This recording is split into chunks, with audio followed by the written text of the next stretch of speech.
Oke, ini tentang usaha dan energi untuk kelas 10 fisika ya.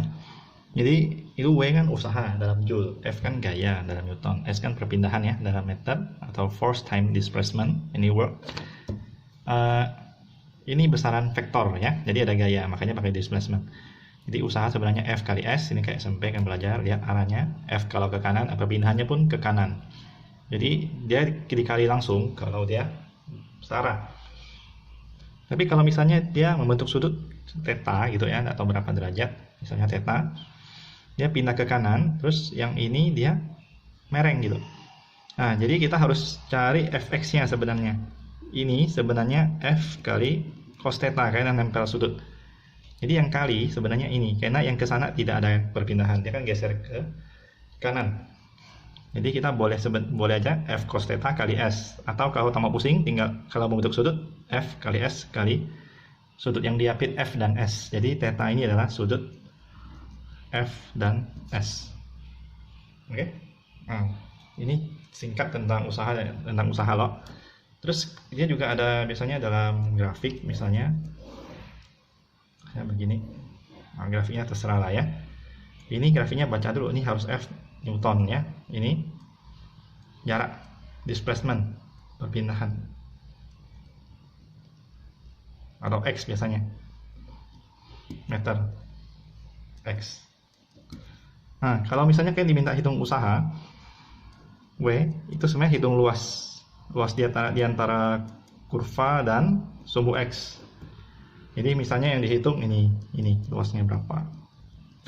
Ini. Cuma hitung luas kan kita dapatnya plusnya. Tapi kalau misalnya dia di bawah, nilainya harus negatif ya. Ini bernilai negatif, ini bernilai positif. Jadi kalau misalnya ini W totalnya berapa adalah luas yang atas kurang luas yang bawah. Jadi kalau misalnya W total adalah luas atas dikurang luas bawah. Itu kalau untuk grafik. Oke. Nah, kalau dia tidak ada luas, misalnya cuma garis mendatar di sumbu X, itu berarti tidak ada usaha. Nah, sekilas ini tentang usaha. Terus kalau tentang energi, kita geser dulu. Nah, kalau tentang energi, kita di sini SMA kelas 10, kita belajarnya ada energi mekanik ya. Energi itu ada energi mekanik yaitu energi kinetik dan energi potensial. Jadi kinetik itu energi yang ketika suatu benda lagi bergerak. Berarti kalau dia bergerak punya kecepatan.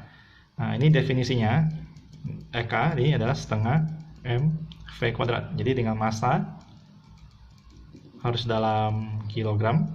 Oke. V-nya kecepatan harus dalam meter per sekon. Terus potensial, satuan EK juga joule ya, energi juga joule. Tapi ini EK karena dia energi itu tidak ada arah, dia bukan vektor, dia skalar ya. Tapi kalau potensial ini kan tergantung tinggi ya.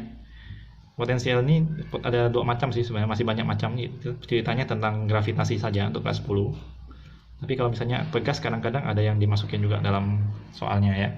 Ada potensial gravitasi, ada potensial pegas. Ini P itu M kali G kali H, di mana ini adalah tinggi, ketinggian. Nah, satuannya meter. G ini gravitasi, percepatan gravitasi itu meter per sekon kuadrat. Kalau dia ada sentimeter ya ubah ke meter dulu. Nah, massa ya M juga sama. Satuan P juga joule. Oke. Nah, kalau pegas itu energi potensial pegas, saya bikin bedakan PP ya, sama energi potensial juga, tapi dalam pegas itu setengah K delta X kuadrat.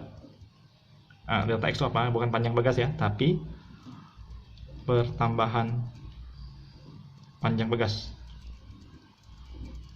Kalau K ini konstanta pegas. Karena ini kayaknya babnya terakhir ya kalau pegas. Jadi ini mungkin ada yang gue tak masukkan, tapi ada juga yang dijelaskan dalam pelajaran energi ini, dalam bab ini. Ini konstanta pegas ya. Nah, satuannya Newton per meter. Oke. Saya kira kita energi cuma bicara tentang ini.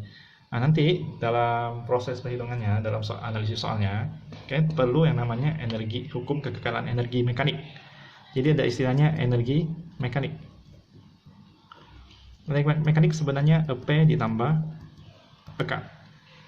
Kalau dia tidak ada gaya luar, misalnya gesekan atau apapun yang mempengaruhinya, itu nilai P tambah K ini atau energi mekaniknya selalu konstan. Jadi kalau misalnya saya bilang P1 kondisi pertama, K2 K1 ini pasti selalu sama dengan kondisi keduanya.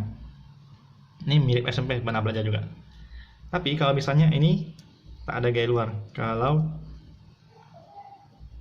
tidak ada gaya luar, maksudnya tidak ada yang mengganggu dia. Tapi seandainya kalau misalnya ada gesekan, misal ada gesekan sudah kita pelajari dalam hukum Newton, oke?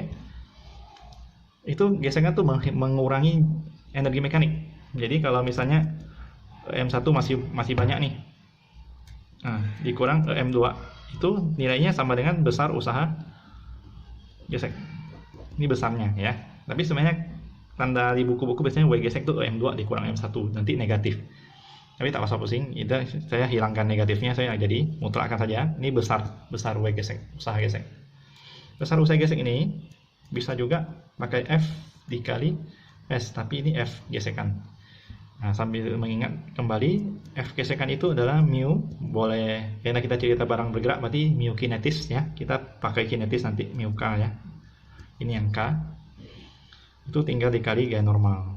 Nah, gaya normal ini ingat, tergantung, ada yang posisinya bidang miring, ada yang tekan, ada yang tarik sedikit, itu sudah dipelajari di hukum Newton.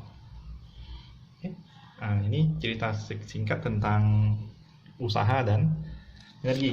Saya mau kasih beberapa contoh soal sebelum kalian kerja latihan. Saya pause dulu ya. Oke, misalnya ini ada satu gaya tarik suatu balok. Ini saya tak peduli baloknya berapa, karena tak mempengaruhi ya. Mau berada di 1 ton kah, 1100 kg kah, atau segala macam. Yang penting adalah gaya yang menariknya. Ini kalau misalnya dia mampu berpindah 4 meter, berapa sih usahanya? Lihat dia di sudut 37 derajat. Berarti kita kalau mau langsung, kalau mau cepat, itu tinggal F dikali S dikali cos theta, di mana cos theta adalah sudut yang diapit, yaitu 37. Berarti ini kita boleh tulis 50 kali 4 kali cos 37. Ingat dalam fisika ini kita sering pakai cos 37 itu 0,8 ya. Berarti 200 dikali 0,8, kita dapat 160 Joule. Nah, ini model yang pertama. Saya kasih contoh soal yang gampang dulu. Oke, saya pause lagi. Oke, untuk soal nomor 2, misalnya ada grafik ini, dia minta kalian hitung berapa sih usaha dari detik 0 sampai detik ke-6. Nah, berarti cuma yang di atas saja. Itu sebenarnya pakai luas trapesium ya, jadi setengah dikali, ini kalau satuannya sudah Newton sama meter, kita tidak perlu ubah, nanti satuannya langsung dapat Joule. Berarti tinggal setengah kali alas tambah atasnya, ini 6 tambah 4, 6 tambah 4 dikali tingginya 6. Berarti 10 bagi 2, 5, berarti ini 30 Joule. Oke, selesai. Tapi kalau seandainya ditanya berapa sih usaha dari 0 sampai 10, berarti totalnya berapa? Berarti kita harus hitung luas atas dan luas bawah. Luas atas sudah, ini luas atas. Nah, tinggal luas bawah. Luas bawah itu tinggal sama bentuknya trapesium. Kalau kalian lupa trapesium, boleh belah, ada segitiga sama persegi panjang. Berarti ini tinggal setengah kali, anggap ini alasnya 6 sampai 10 itu 4, ditambah atasnya 2, tingginya minus 1, saya anggap 4 ya, kita anggap dia positif dulu. Jadi ini dapatnya 12 Joule. Artinya usaha total dari grafik ini, dari benda yang bergerak sesuai grafik ini adalah 18 Joule. Oke, cuma begitu saja. Oke, saya pause. Oke, ini model yang sering keluar di ujian ya, sekelas ujian nasional lah ya, atau ujian sekolah pasti mungkin ada juga. Ini kita ditanya usaha kalau dari suatu mobil yang sedang bergerak dengan kecepatan 4 meter per sekon, untuk menaikkannya jadi 8 meter per sekon, usahanya perlu berapa Joule gitu. Jadi sebenarnya usaha itu boleh juga pakai delta energi, boleh energi, perbedaan energi kinetik ya. Delta kan selisih energi kinetik sama selisih energi potensial, bebas. Yang penting dia ada perubahan energi, itu jadi usaha. Nah, jadi kita boleh hitung pakai gini, EK akhir dikurang EK awal. Tapi jangan sok-sok pakai ini ya. Kan dia kan setengah V kuadratnya. Kita jangan sekali-sekali gini. Ini salah. Nggak boleh V kurang V dikuadratkan. Tapi dia, kalau kayak mau gabung kayak ada barangnya sama, ini setengah M, kita boleh gini, V kuadrat dikurang V kuadrat, artinya yang V2 kuadrat dikurang V1 kuadrat. Jangan sampai kalian kurang dulu baru kuadrat. Jadi kalau saya masukkan angka-angkanya ini, tinggal setengah kali 900 dikali V2 nya 8 kuadrat, ini 4 kuadrat, berarti 450 dikali ini 64, ini kurang 16, berarti 48 ya. Nah, saya mau cepat, saya pakai kalkulator. 2160. Nah, ini sudah Joule. Kira-kira seperti itu. Oke, saya pause lagi, ya tak terlalu panjang. Oke, ini saya lanjut. Misalnya ada suatu bandu raksasa ya, dia ngayun dari ketinggian 2 meter, terus sampai sini bawah itu 0 meter, berarti tidak, anggap ya sama kayak tanah lah ya, tapi dia boleh dianggap bukan tanah, anggap jadi patokan kita sebagai 0, tidak harus selalu tanah ya, patokan saja. Berarti kalau saya mau bilang berapa sih usaha dari bandu yang mengayun dari ketinggian 2 meter menjadi 0 meter, itu tinggal delta EP. Nah, cuma bedanya kalau EK kan EK akhir kurang EK awal. Kalau EP ini EP awal kurang EP akhir. Jadi dia EP1 yang kurang EP2. Dia saya minus delta EP. Nah, jadi ini tinggal masukin rumus MGH. Karena barangnya sama, kita boleh gini. Berarti 10 kali 10 H1. H1 itu 2, berarti ini 0, berarti 200 Joule. Nah, boleh juga gitu. Oke. Nah, seandainya biasanya yang lebih sering ditanya, misalnya bandu seperti ini, berapa sih V-nya? Gitu. Nah, jadi sekarang saya campur dengan hukum kekekalan energi mekanik. Jadi kalau ada perubahan energi, kita misalnya tak mau, ini saya belum tahu nih ya. Saya tinggal EP1 ditambah EK1, mau bentuknya miring, lurus, tegak, segala macam, asal ada perubahan ketinggian, pasti ada perubahan kecepatan. Jadi kita boleh tulis gini. Ini soal lain ya, jadi bukan ini lagi, tak ada kaitannya. Ditanya V-nya berapa sih? Kalau misalnya ini V-nya 0 tanpa kecepatan awal. Gampang, tinggal karena dia tanpa kecepatan awal, berarti rumus kita yang setengah MV kuadrat ini 0 dong.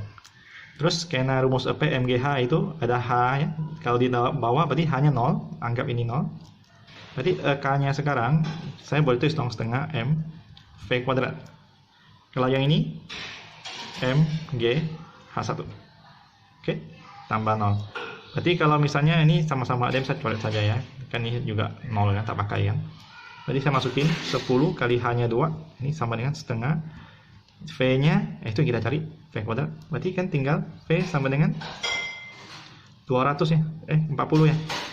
V kuadrat sama dengan 40, berarti V-nya adalah akar 40, yaitu kalau program 4, 2 akar 10. Nah, kalau mau jadikan desimal silakan lihat sendiri ya.